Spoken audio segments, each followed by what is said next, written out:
but let me just show you how it works.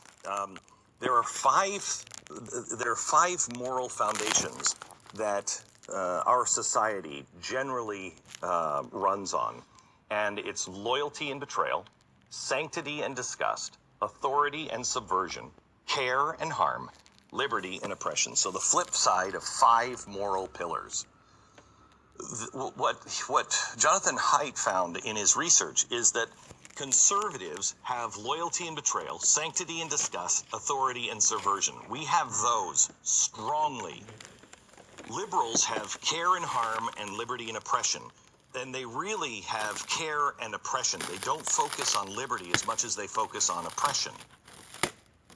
Libertarians happen to have all five. And you'll see libertarians always seem to get a bunch of liberals to join them. Why?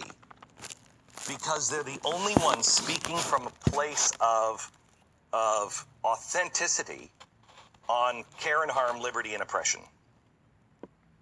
Conservatives do have all five, but they don't exercise all five very often. And on top of that, liberals only have two, and they never go up to the top three. So let me just show you how this works.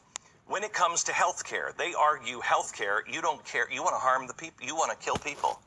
You don't care about anybody, you don't care about children. When it comes to school vouchers, you don't care about children. You don't care about them having education. You want to cut welfare. You don't care about people. They're all there, care and harm. When it comes to things like, let's take moms at home. What do we argue?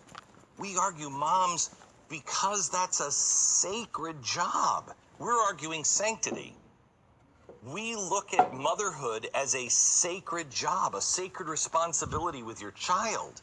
And the children that's a sacred duty to us as parents. That's not what they're arguing.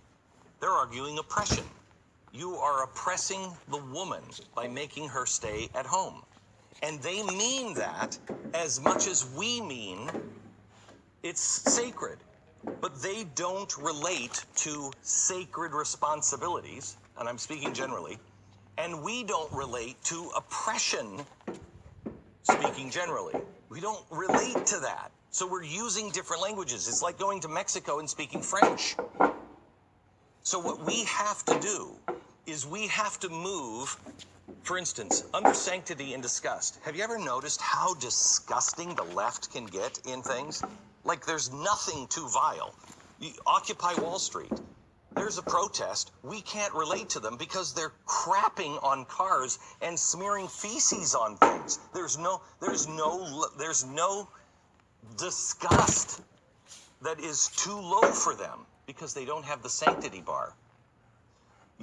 We talk about sex, marriage, and God. We're up at sanctity, but they bring the sex, marriage, and God down to oppression.